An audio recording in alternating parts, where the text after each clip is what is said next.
Subscribe करिए हमारे channel target UP TET CTET को और बेल आइकन को दबाइए।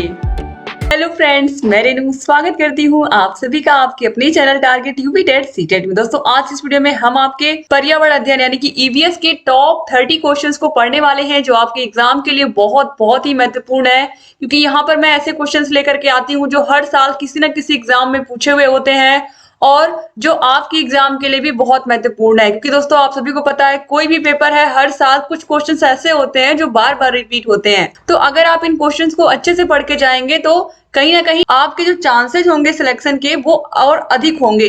तो इसलिए आप लोग सारे के सारे वीडियोस को ध्यान से देखिए, अच्छे से पढ़िए और जहां कहीं कोई भी समस्या आ रही है हमसे बताते चलिए। और दोस्तों, वीडियो के शुरू होने से पहले इसको शेयर कर दीजिए अपने कॉलेज फ्रेंड्स को, अपने फ्रेंड सर्किल में, अपने जो भी ग्रुप्स आपने बनाए हैं अपने फ्रेंड्स के, ताकि वो भी लोग आप लोग के साथ जुड़ करके इन वीडियोस का लाभ लें और आपके साथ ही पढ़ें। तो चलिए स्टार्ट करते हैं अब हम क्वेश्चन नंबर 1 से। उम्मीद करती हूँ कि आपने शेयर कर दिया होगा। तो पहला क्वेश्चन है, विटामिन ऐसे पदार्थ होते हैं। विटामिन कैसे पदार्थ होते हैं? हमारी उपापचय दर बढ़ाकर भार में कमी लाते हैं, स्वस्थ रहने के लिए दवाई के रूप में लिए जाते हैं, पेशियों का विकास करके हमें ताकतवर बनाते हैं, या हीनता जन्य रोगों से बचाव के लिए थोड़ी मात्रा में आवश्यक है। दोस्तों, जो विटामिन होते हैं वो हमारे खाने में ही क्या होते हैं, पाए जाते हैं, हमारे खाने के अवयव हैं और जिनकी सभी तत्वों में क्या होती है, अल्प मात्रा होती है। जो भी चीज हम खाते हैं, चाहे वो गाजर हो, चाहे वो मूली हो, चाहे जो भी खाना हम खाते हैं बना हुआ, उन सब में अलग अलग विटामिन होते हैं।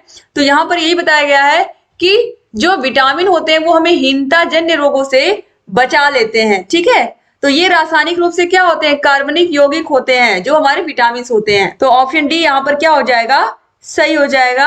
अब हम आते हैं क्वेश्चन नंबर 2 पर। भारोत्तोलकों को प्रायः ज्यादा मांसपेशियां और बॉडी मास बनाने की आवश्यकता होती है। भारोत्तोलकों मतलब जो वेट लिफ्टर होते हैं, जो वजन उठाते हैं। इस उद्देश्य के लिए उन्हें ऐसा आहार लेने की आवश्यकता है जो किससे भरपूर हो। तो जो वेट लिफ्टर होते हैं, जो वजन उठाते हैं, उनकी जो मांसपेशियां होती हैं, जो आप देखते हो बहुत ही अच्छे से बनी हुई होती हैं। उनके हाथ पैर आप देखोगे तो उनकी मांसपेशियां बिल्कुल साफ साफ आप देख सकते हो।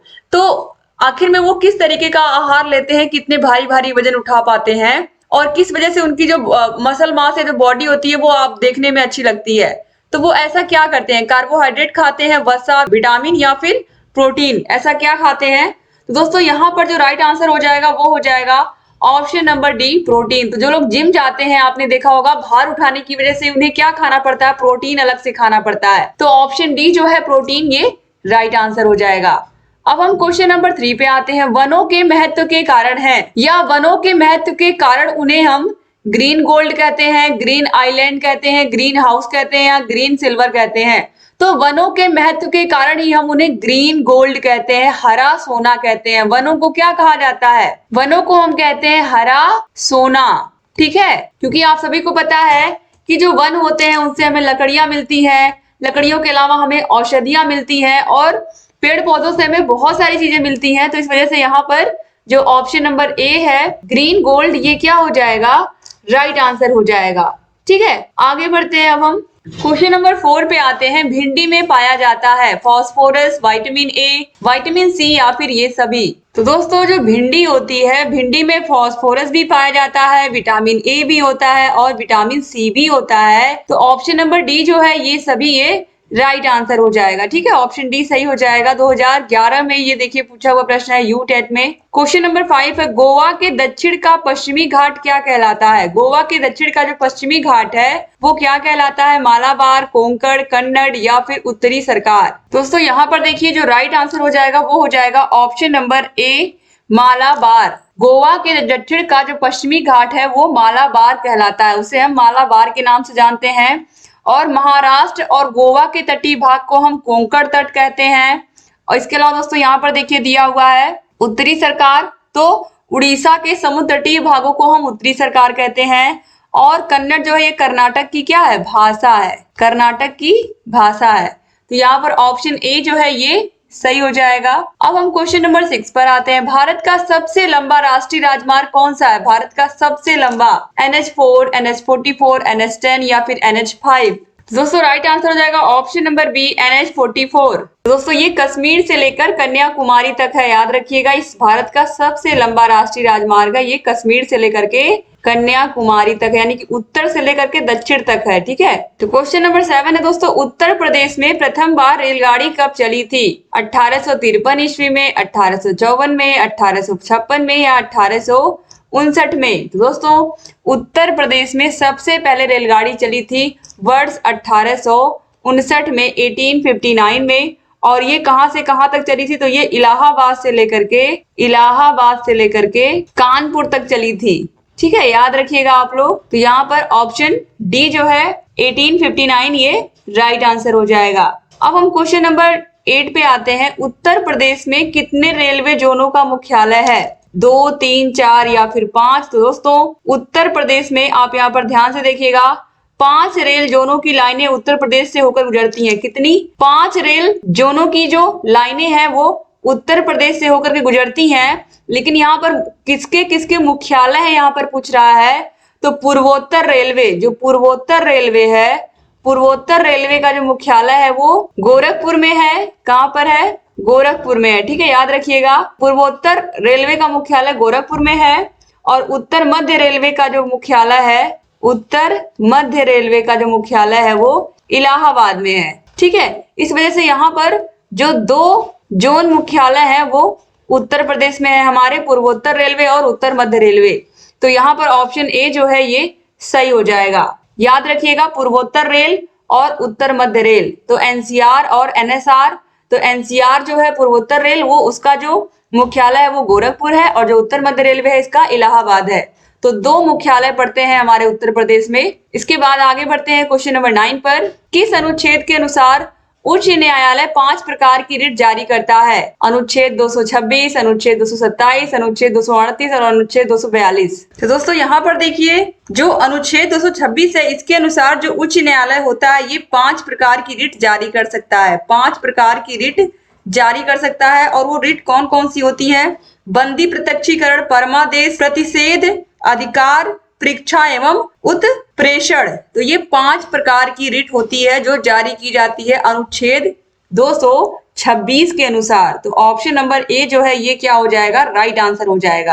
अब हम क्वेश्चन नंबर 10 पर आते हैं। उच्चतम न्यायालय के मुख्य न्यायाधीश की नियुक्ति कौन करता है? राष्ट्रपति, मंत्रिपरिषद, प्रधानमंत्री या फिर राज्यपाल? तो उच्चतम न्यायालय के जो मुख्य न्यायाधीश होते हैं इनकी नियुक्ति कौन करता है दोस्तों? तो उच्चतम न्यायालय यानी कि सुप्रीम कोर्ट, सुप्रीम कोर्ट जो होता है, सुप्रीम कोर्ट के जो न्यायाधीश होते हैं इनकी नियुक्ति राष्ट्रपति करता है। तो ऑप्शन नंबर ए जो है ये सही हो जाएगा। याद रखिएगा कि उच्चतम न्यायालय, सुप्रीम कोर्ट के जो न्यायाधीश होते हैं, जज होते हैं, उनकी नियुक्ति राष्ट्रपति करता है। तो ऑप्शन ए सही हो जाएगा। अब क्वेश्चन नंबर 11 पे आते हैं। पर्यावरण अध्ययन शिक्षण के संदर्भ में राष्ट्रीय पाठचर्या की रूपरेखा 2005 निम्नलिखित में से किसे प्रस्तावित नहीं करती? बच्चों के अनुभवों और संदर्भों से जोड़ना, हस्तपरक क्रियाकलाप, तकनीकी शब्दावली से परिचित कराना, विषयानुसार उपागम।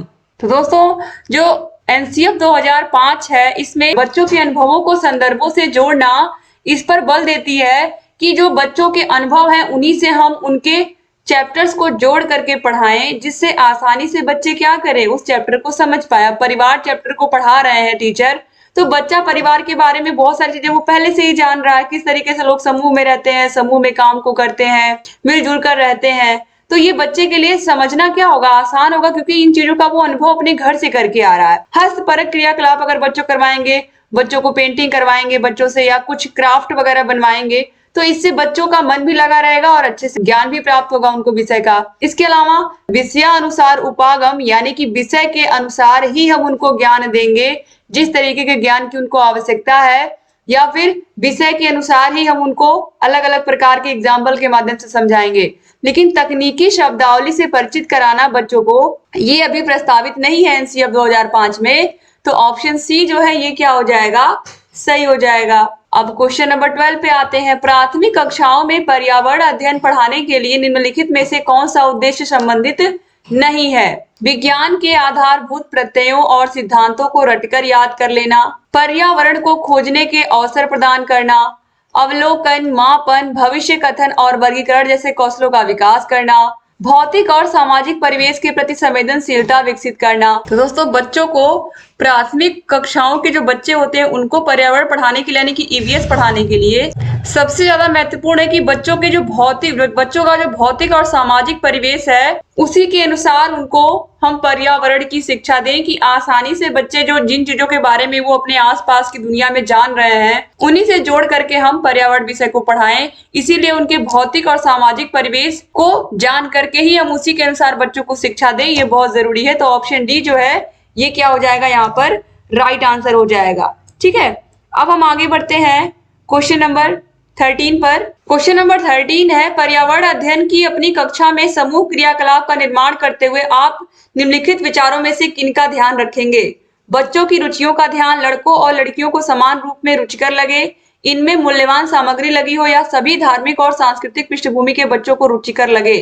तो यहाँ पर कौन कौन से ऑप्शन सही होंगे हमें यही बताना है। तो दोस्तों यहाँ पर देखिए ये बिल्कुल सही है, पहला ऑप्शन सभी बच्चों को रुचिकर लगना चाहिए, जो भी चीज आप समूह में करा रहे हैं, जो ग्रुप वर्क करा रहे हैं। इसके अलावा लड़के और लड़कियों को दोनों को ही वो समान रूप से अच्छा लगे जो भी क्रियाकलाप आप करा रहे हैं, तो ये भी सही हो जाएगा।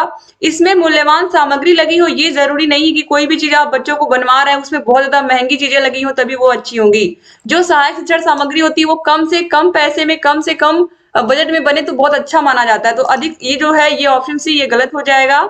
और सभी धार्मिक और सांस्कृतिक पृष्ठभूमि के बच्चों को अच्छी लगे, ये बिल्कुल सही है। तो ए, बी और डी जो है सही हो जाएगा। तो यहाँ पर हम देखते हैं ऑप्शन नंबर सी में ए, बी, डी और दिया हुआ, तो ऑप्शन सी सही हो जाएगा। अब क्वेश्चन नंबर 14 पर हम आते हैं।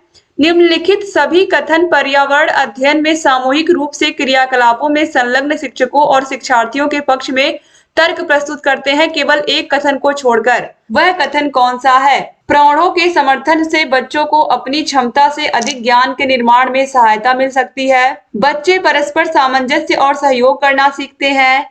बच्चे दूसरे बच्चों से बात और बहस करने से अधिक सीखते हैं। समूह क्रियाकलापों की वजह से बच्चे अंक उपलब्धि में अच्छा सुधार प्रदर्शित करते हैं। तो दोस्तों यहाँ पर देखिए ऑप्शन ए जो है, प्रौढ़ों के समर्थन से बच्चों को अपनी क्षमता से अधिक ज्ञान के निर्माण में सहायता मिल सकती है। जब वो अपने से बड़ों लोगों से सीखते हैं तो कहीं ना कहीं उनकी क्षमता और अधिक बढ़ती है और उनका ज्ञान भी बढ़ता है। और बच्चे परस्पर सामंजस्य और सहयोग करना भी सीखते हैं जब वो सामूहिक रूप से किसी क्रियाकलाप को करते हैं।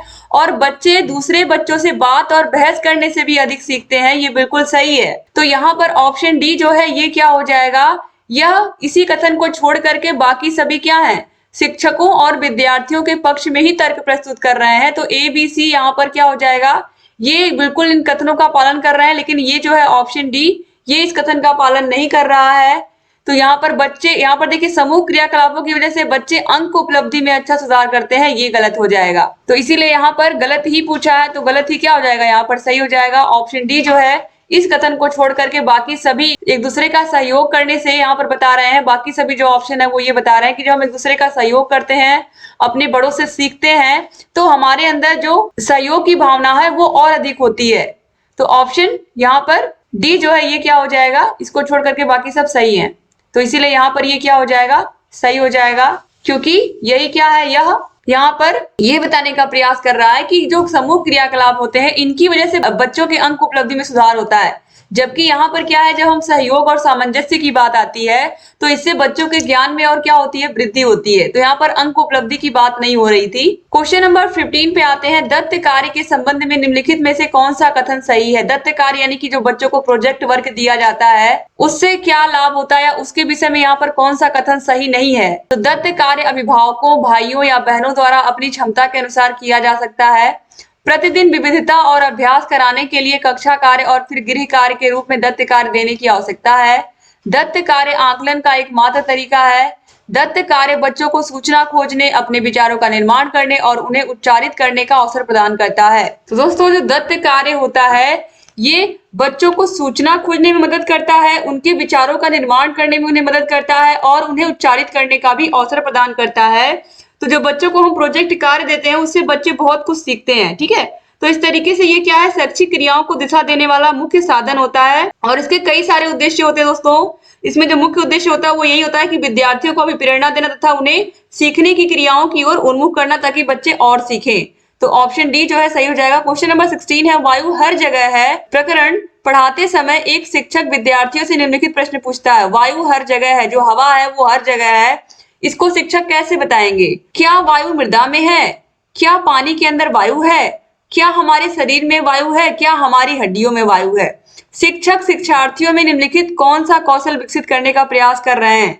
चिंतन कौशल, संवेगात्मक कौशल, अवलोकन कौशल या फिर वर्गीकरण कौशल? इसमें से कौन सा कौशल जो शिक्षक हैं वो शिक्षार्थियों में बनवाने का प्रयास कर रहे हैं? दोस्तों यहाँ पर जो राइट आंसर हो जाएगा वो हो जाएगा ऑप्शन नंबर सी, अवलोकन कौशल। अवलोकन के माध्यम से ही हम अवलोकन करके जब हम प्रयोग करेंगे तो उसमें हम अवलोकन करेंगे और अवलोकन के माध्यम से ही हम ये जान पाएंगे कि वायु कहाँ है कहाँ नहीं है। ठीक है, तो ये संवेगात्मक कौशल नहीं है, वर्गीकरण कौशल नहीं है, चिंतन कौशल भी नहीं, सबसे पहले ये अवलोकन कौशल है। तो ऑप्शन सी जो है यहाँ पर ये क्या हो जाएगा?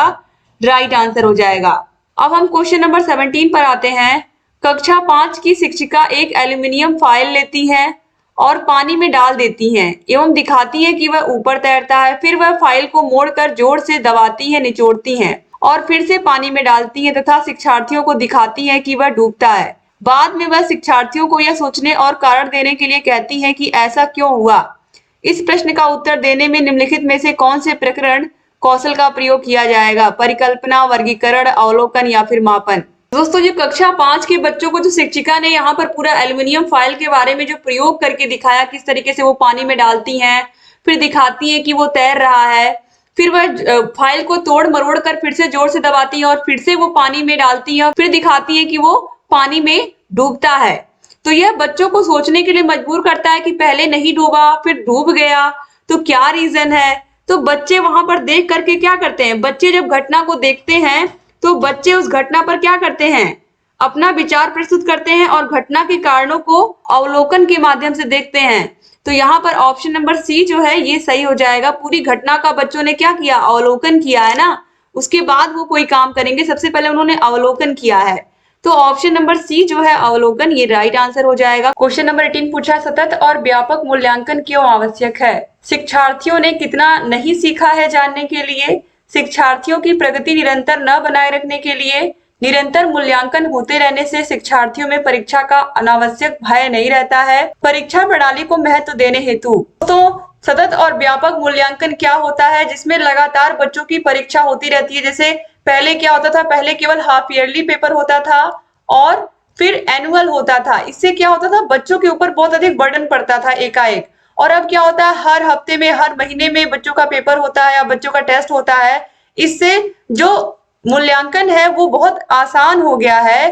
तो ऑप्शन नंबर सी जो है, निरंतर मूल्यांकन होते रहने से शिक्षार्थियों में परीक्षा का अनावश्यक भय नहीं होता है, ये बिल्कुल सही है। अब दोस्तों अगले क्वेश्चन पर आते हैं हम। पर्यावरण अध्ययन में क्षेत्र भ्रमण का मुख्य उद्देश्य क्या होता है? जो हम बच्चों को ले जाते हैं, उनको घुमाने के लिए पिकनिक ले जाते हैं या टूर ले जाते हैं, तो उसका क्या उद्देश्य होता है? पिकनिक मनाना, मनोरंजन करना, प्रत्यक्ष अनुभव करना या सरकारी योजना का निर्वाह करना? तो दोस्तों यहाँ पर राइट आंसर आप सभी को दिख रहा है कि बच्चों को उन चीजों का प्रत्यक्ष अनुभव हो जो वो किताबों में पढ़ते हैं। ऐसी जगहों पर जब हम ले जाएंगे बच्चों को जिनको वो देख सकते हैं, जैसे कि बच्चे ने किताब में शेर देखा है, लेकिन जब आप वाकई में उसको घुमाने ले जाओगे तो वो वहां पर जा करके अभ्यारण्य में या वन विहार में जहां भी आप ले जाओगे, जब बच्चा देखेगा तो उसे समझ में आएगा हाँ वाकई में इस तरीके से। तो वो एक प्रत्यक्ष अनुभव होता है जिसको बच्चे अनुभव करते हैं। तो यहाँ पर ऑप्शन सी सही हो जाएगा। क्वेश्चन नंबर 20 है, निम्न में से कौन सी क्रिया विज्ञान शिक्षण में पाठ्य सहगामी है? किताब, विज्ञान क्लब, श्रव्य दृश्य सामग्री, पाठ्य पुस्तक या फिर श्यामपट्ट? तो दोस्तों राइट आंसर हो जाएगा ऑप्शन नंबर ए, विज्ञान क्लब। जो विज्ञान क्लब है ये विज्ञान शिक्षण में पाठ्य सहगामी है, यानी कि विज्ञान सीखने में मदद करती है। अब हम क्वेश्चन नंबर 21 पे आते हैं। रक्त का थक्का बनने में कौन सा विटामिन सहायक होता है? तो आप सभी लोगों को पता है कि कौन सा विटामिन सहायक होता है। बिहार टेट में पूछा हुआ प्रश्न है ये। Vitamin A, vitamin B, vitamin E या फिर विटामिन के? दोस्तों राइट आंसर है विटामिन के। जो विटामिन के होता है ये रक्त का थक्का बनने में सहायता करता है। क्वेश्चन नंबर 22 पे आते हैं। यदि एक अध्यापक आलू, चावल, ब्रेड व शक्कर के उदाहरणों का सहारा लेता है तो वह क्या पढ़ाना चाहता है? हरियाणा टेट में पूछा हुआ प्रश्न है। विटामिन, कार्बोहाइड्रेट, प्रोटीन या फिर खनिज लवण? एक अध्यापक आलू, चावल, ब्रेड और शक्कर के उदाहरणों का सहारा लेता है तो वह क्या पढ़ाना चाहता है? तो दोस्तों आलू में, चावल में, ब्रेड में, शक्कर में क्या होता है? कार्बोहाइड्रेट होता है ना। तो ऑप्शन नंबर बी जो है कार्बोहाइड्रेट क्या हो जाएगा? तो टीचर बच्चों को कार्बोहाइड्रेट टॉपिक के बारे में पढ़ाना चाहते हैं। तो ऑप्शन बी सही हो जाएगा। अब क्वेश्चन नंबर 23 पे आते हैं। कांटे नुमा पत्तियों को दर्शाकर एक शिक्षक किस प्रकार के पौधों के बारे में पढ़ा रहा है। तो आप सभी लोगों को पता है कि जो मरुस्थल होता है, मरुस्थल की जो पत्तियां होती है, क्योंकि वहां पर पानी की कमी होती है, तो वो पत्तियां क्या होती हैं, वो पत्तियां कांटों के रूप में हो जाती हैं। तो कांटों के रूप में होने से जो वाष्पोत्सर्जन की क्रिया होती है वो धीमी हो जाती है। तो इस वजह से वो अपने पत्तियों को कांटों के रूप में बदल लेते हैं। तो इस वजह से क्या होता है, वहां पर ये कौन सी पत्तियां हैं, मरुस्थलीय पत्तियां होती हैं। याद रखिएगा, मरुस्थल में जो भी पेड़ पौधे होते हैं उनकी पत्तियां कांटों के रूप में होती हैं। क्योंकि अगर पत्ता इस तरीके का है तो क्या होगा, वाष्पोत्सर्जन की क्रिया है वो ज्यादा होगी, और जब पत्ता इस तरीके का रहेगा तो वाष्पोत्सर्जन की जो प्रक्रिया होगी, जो पानी निकलने की प्रक्रिया होगी, धीरे धीरे सूखने की प्रक्रिया होगी धूप से, वो धीरे होगी। तो इसीलिए ऑप्शन डी जो है ये सही हो जाएगा। 2015 में देखिए पूछा हुआ प्रश्न है हरियाणा टेट में। क्वेश्चन नंबर 24 पे आते हैं। निम्नलिखित पौधों में कौन सा वृक्ष का उदाहरण है। ये भी देखिए हरियाणा टेट में पूछा हुआ प्रश्न है। कौन सा वृक्ष है, बरगद, गुलाब, मेहंदी, तुलसी। तो गुलाब, मेहंदी, तुलसी ये तीनों ही क्या है, पौधे हैं, लेकिन जो बरगद है ये वृक्ष है। तो ऑप्शन ए जो है ये सही हो जाएगा। क्वेश्चन नंबर 25 पे आते हैं। राकेश कक्षा 5 पर्यावरण विज्ञान शिक्षक द्वारा दिए गए कार्य को समय से प्रस्तुत नहीं करता है, अतः सबसे उपयुक्त सुधारात्मक उपाय हो सकता है। यूपी टेट में पूछा हुआ प्रश्न है 2016 में। अगर बच्चा गृह कार्य करके नहीं ला रहा है, शिक्षक द्वारा दिए गए काम को करके नहीं ला रहा है, तो हम क्या करेंगे। प्रधानाध्यापक की जानकारी में लाएंगे, प्रिंसिपल को बताएंगे कि ये बच्चा काम करके नहीं ला रहा है घर से। खेल की कक्षा में जाने पर उसको रोक लगा देंगे कि तुम्हें खेलने नहीं जाना है। उसकी अनियमितताओं के कारणों को जानकर उसे सही मार्गदर्शन देना। फिर है उसकी अनियमितताओं की लिखित जानकारी उसके माता पिता को देना। दोस्तों एक इसी तरीके का सेम क्वेश्चन मैं आपको बताती हूँ। एक क्वेश्चन है कि एक बच्चा है राजू जो कक्षा में रोज लेट आता है, तो शिक्षक को क्या करना चाहिए। ये सारी चीजें वहां पर भी यही सारे ऑप्शन थे कि प्रधानाध्यापक को जानकारी दे देनी चाहिए, उसको खेल की कक्षा में जाने पर प्रतिबंध लगा देना चाहिए, उसकी अनियमितताओं की उसकी शिकायत उसके माता पिता से करना चाहिए। तो यहाँ पर भी राइट आंसर यही था कि आखिर में बच्चा क्यों होमवर्क पूरा करके नहीं आ रहा है, या फिर आखिर में बच्चा क्यों लेट आ रहा है, उसका कारण क्या है, उसके कारण को हम जान करके उसका मार्गदर्शन करेंगे। तो ऑप्शन सी जो है ये क्या हो जाएगा, सही हो जाएगा। ठीक है, यानी कि उसकी अनियमितताओं के कारणों को जान करके उसे हम सही मार्गदर्शन देंगे, उसको समझाएंगे। क्वेश्चन नंबर 26 पे आते हैं। परियोजना के निर्माण में किसकी भूमिका मार्गदर्शक, सहयोगी तथा दोस्त के समान होती है। पिता, माता, शिक्षक या फिर भाई। दोस्तों राइट आंसर यहाँ पर हो जाएगा ऑप्शन नंबर सी, शिक्षक। जो शिक्षक होते हैं वो बच्चों का मार्गदर्शन भी करते हैं, उनके सहयोगी भी होते हैं और उनके दोस्त के रूप में भी होते हैं। जब बच्चे कोई प्रोजेक्ट कार्य बनाते हैं तो शिक्षक उनके दोस्त भी होते हैं, उनके सहयोगी भी होते हैं और उनके मार्गदर्शक भी होते हैं। यूपी टेट में पूछा हुआ प्रश्न 2016 में। दोस्तों आगे बढ़ते हैं। क्वेश्चन नंबर 27 है। मानचित्र पढ़ने के लिए आवश्यक कौशल कौन कौन से होते हैं। स्थान, दूरी और दिशाओं की सापेक्ष स्थिति को समझने की योग्यता होनी चाहिए। 2011 में पूछा हुआ प्रश्न है सीटेट में। ड्राइंग और पेंटिंग में विलक्षण कुशलता होनी चाहिए। ग्लोब पर स्थिति दर्शाने के लिए स्केच और गणनाओं का उपयोग करने की योग्यता। अभिव्यक्त्यात्मक योग्यताओं को बाहर निकालने के लिए विलक्षण संप्रेषण कौशल। दोस्तों यहाँ पर देखिए प्राथमिक स्तर की ही बात की जा रही है, प्राथमिक स्तर का ही प्रश्न है। तो स्थान, दूरी और दिशाओं के सापेक्ष अगर बच्चों को स्थिति समझने की योग्यता है तो आसानी से बच्चों के लिए मानचित्र पढ़ना आसान हो जाएगा। तो ऑप्शन ए जो है ये सही हो जाएगा। यहाँ पर इन बच्चों की स्तर का हमें ध्यान रखना है। ठीक है, तो यहाँ पर ऑप्शन ए सही हो जाएगा। अब हम आगे बढ़ते हैं। क्वेश्चन नंबर 28 है। ईवीएस में किसी अच्छे गृह कार्य को मुख्यतः किस पर केंद्रित होना चाहिए। पुनरावृत्ति और प्रबलीकरण, मास्टरी लर्निंग, विस्तारित अधिगम के लिए चुनौतियां और उत्तेजना, या फिर समय का सदुपयोग। तो ईवीएस में किसी अच्छे गृह कार्य को मुख्यतः किस पर केंद्रित होना चाहिए पूछ रहा है दोस्तों। तो याद रखिए जो ईवीएस है, ईवीएस में किसी अच्छे गृह कार्य को मुख्यतः विस्तार रूप में तथा कठिनाइयों वाला होना चाहिए, जिससे जो विद्यार्थी हैं जब वह गृह कार्य करे तो उन्हें अधिक से अधिक जानकारी उस विषय में अर्जित करनी पड़े, जिससे वह विषय में और अधिक मेहनत करें। जब उन्हें और अधिक कार्य करना पड़ेगा तो वो और अधिक सीखेंगे, तो जब वो और अधिक मेहनत करेंगे तो वो और अच्छे से सीखेंगे। तो इस तरीके से ईवीएस में इस तरीके का हमें गृह कार्य देना है कि बच्चों को उसमें कठिनाई भी लगे और कठिनाई से वो पार पाना भी चाहे, तो चुनौतियों और उत्तेजनाओं से भरपूर होना चाहिए। तो यहाँ पर जो ऑप्शन नंबर सी है यहाँ पर ये सही होगा, क्योंकि जो बच्चे हैं उन्हें जब कठिनाई आएगी तभी वो क्या करेंगे, उसका निदान भी तो खुद ही ढूंढेंगे। तो इस तरीके से चुनौतियां भी होनी चाहिए प्रश्नों में, और जब चुनौतियां रहेंगी तो उत्तेजना भी रहेगी उसको जल्दी से करने की। क्वेश्चन नंबर 29 है, किसी विटामिन की कमी से घाव से रक्त का बहना नहीं रुकता है। किस विटामिन की कमी से घाव से रक्त का बहना नहीं रुकता है? दोस्तों, रक्त का थक्का बनाता है विटामिन के। अगर विटामिन के की कमी है तो अगर घाव लग गया, कहीं चोट लगी तो वो खून बहना बंद नहीं होगा। तो रक्त का थक्का यही बनाता है, याद रखिएगा, विटामिन के। अब क्वेश्चन नंबर 30 पे आते हैं, लास्ट क्वेश्चन है। उम्मीद करती हूँ कि वीडियो आपको पसंद आ रही होगी। निम्न में से कौन सी खरीफ की फसल नहीं है? तो खरीफ की फसलें वे फसलें होती है जो धान के साथ बोई जाती हैं। तो यहाँ पर देखिए, चावल, कोई धान कहते हैं तो धान से ही चावल बनता है, तो ये धान हो गया यानी कि चावल। इसके अलावा गन्ना और मक्का, ये तीनों ही खरीफ की फसलें हैं। लेकिन जो गेहूं है ये कौन सी फसल है? ये रबी की फसल है, ये रबी की फसलें हैं। तो ऑप्शन सी जो है ये सही हो जाएगा। ठीक है, ये रबी की फसल है, तो ऑप्शन सी सही हो जाएगा, क्योंकि ये खरीफ की फसल नहीं है। तो यहाँ पर ऑप्शन सी सही हो गया। बिहार टेट में पूछा हुआ प्रश्न है। दोस्तों, इस तरीके से आपने सारे क्वेश्चंस को देख लिया। अगर चैनल को सब्सक्राइब नहीं किया तो प्लीज सब्सक्राइब कर दीजिए, ताकि जो भी वीडियोस हम बनाते हैं उसका नोटिफिकेशन आप लोगों के पास समय से जाए और आप बिना मिस किए हमारे सारे वीडियोस को ऐसे ही देखते रहें। थैंक यू सो मच दोस्तों। वीडियो को शेयर जरूर कर दीजिएगा अपने कॉलेज फ्रेंड्स को, और जो भी हमारे गृहिणियां, जो भी हाउस वाइफ इस वीडियो को देख रही हैं, आप लोग प्लीज सारे वीडियोस को ध्यान से देखा करिए। और जो वीडियोस आपने नहीं देखी है उसकी भी लिंक मैं दे दूंगी डिस्क्रिप्शन बॉक्स, कमेंट बॉक्स में, क्योंकि मुझे पता है कि आप लोग बहुत मेहनत करती हैं, घर भी संभालती हैं, बच्चों को संभालती हैं, और फिर भी अपने लिए पढ़ाई का टाइम निकालती हैं। इसके अलावा जो भी मेरे भाई बहन जॉब कर रहे हैं उन लोगों के लिए भी हमारी कोशिश यही रहती है कि कम समय में आपको ऐसा कंटेंट दे कि आपकी जो तैयारी है वो बेहतर हो पाए। और इसीलिए हम ऐसे क्वेश्चंस लेकर के आते हैं आपके लिए, जो बार बार कभी ना कभी किसी ना किसी एग्जाम में पूछे हुए होते हैं, जिससे जो आपकी तैयारी है वो बेहतर से बेहतर हो। तो चैनल से बने रहिए और सारे वीडियोस को भी देखते रहिए। जहां कहीं कोई भी समस्या है हमसे बताते रहिए। जय हिंद दोस्तों।